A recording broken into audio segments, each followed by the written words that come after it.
بسم اللہ الرحمن الرحیم۔ انسان کی زندگی میں حالات پلٹا کھاتے رہتے ہیں، عدلتے بدلتے رہتے ہیں، اور یہ آج کا نہیں ہے بلکہ یہ شروع سے نظام ہی ایسا چلتا آیا ہے کہ ایک حال پر صرف رب کی ذات ہے، باقی انسان کے اندر تبدیلیاں رونمائی ہوتی رہتی ہیں۔ کبھی بیمار ہے، کبھی صحت مند ہے، کبھی کمزور ہے، کبھی قوت میں ہے، کبھی بچپن، پھر لڑکپن، پھر جوانی، پھر بڑھاپا۔ تو یہ معاملات جو ہیں انسان کی زندگی کے ساتھ رواں دواں، چہل پہل اور شب و روز، کبھی غم آنا کبھی خوشی آنا، یہ شب و روز کے معاملات لگے رہتے ہیں۔ سیدنا حضرت عمر بن خطاب رضی اللہ تعالیٰ عنہ اپنے زمانہ خلافت میں ایک مرتبہ فوج لے کر مکہ مکرمہ کی پہاڑیوں پر چڑھ رہے تھے، یعنی اپنے فوج کو لیا اور امیر المومنین ہے اور مکہ کی پہاڑیوں پہ چڑھ رہے ہیں۔ دوپہر کا وقت ہے اور چلچلاتی ہوئی دھوپ ہے، شدید قسم کی دھوپ۔ تو جاتے جاتے ایک جگہ پر کھڑے ہو گئے۔ حضرت عمر رضی اللہ تعالیٰ عنہ، پورا لشکر موجود ہے، فوج موجود ہے، اور نیچے وادی کی طرف دیکھنا شروع کر دیا۔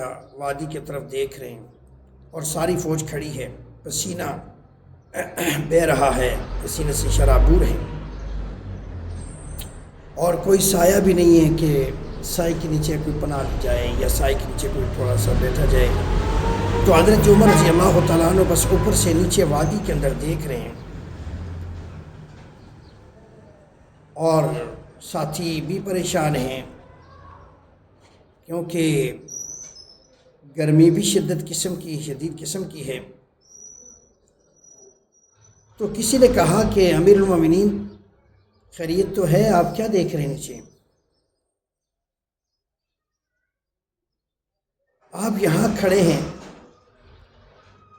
تو حضرت عمر رضی اللہ تعالیٰ نے فرمایا کہ میں نیچے وادی میں دیکھ رہا ہوں کہ جہاں اسلام لانے سے پہلے میں اپنے اونٹوں کو یہاں چرانے کے لیے آتا تھا، یعنی اونٹوں کو لے کر چرانے کے لیے چراتا تھا، یہاں اونٹوں کو لے کر اس وادی میں آتا تھا،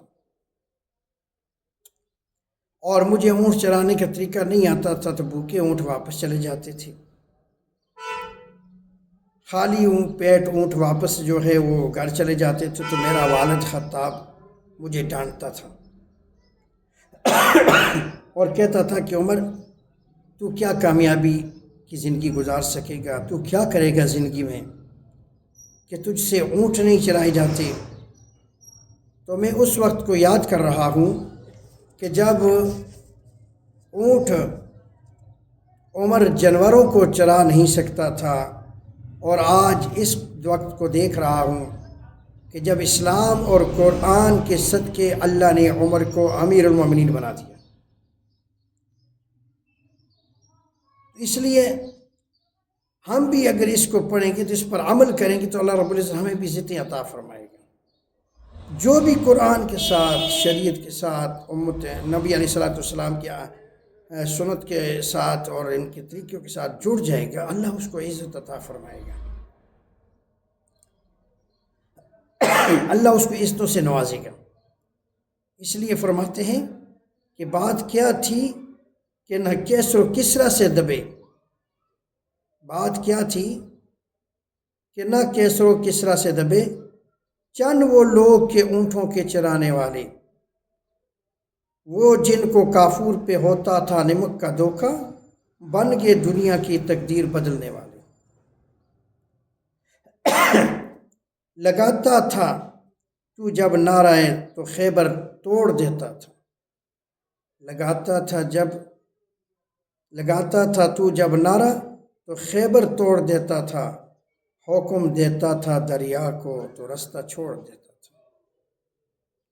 بدلے، حالات نے پلٹا کھایا، آغوش ایمان میں آئے، اسلام میں آئے، قرآن کی آغوش میں آئے، اللہ نے کتنا بلند کر دیا کہ ہواں دریاؤں پہ بھی حکم، فضاؤں میں بھی حکم، جنگلی خوخار بھیڑیوں کو حکم دیا جنگل خالی کرو، جنگل خالی کر دیا۔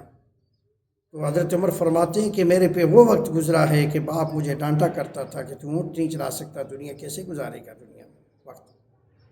لیکن میرے بزرگوں، اسلام کے ساتھ چمٹ جاؤ، اسلام کے ساتھ وابستہ ہو جاؤ، شریعت کے ساتھ شریعت کے پابند ہو جاؤ، اللہ رب العزت آپ کو عزتیں دے گا اور عزتیں آپ کے قدم چومیں گی اگر اس پر ایمان ہوا۔ اللہ ہمارا حامی ناصر ہو۔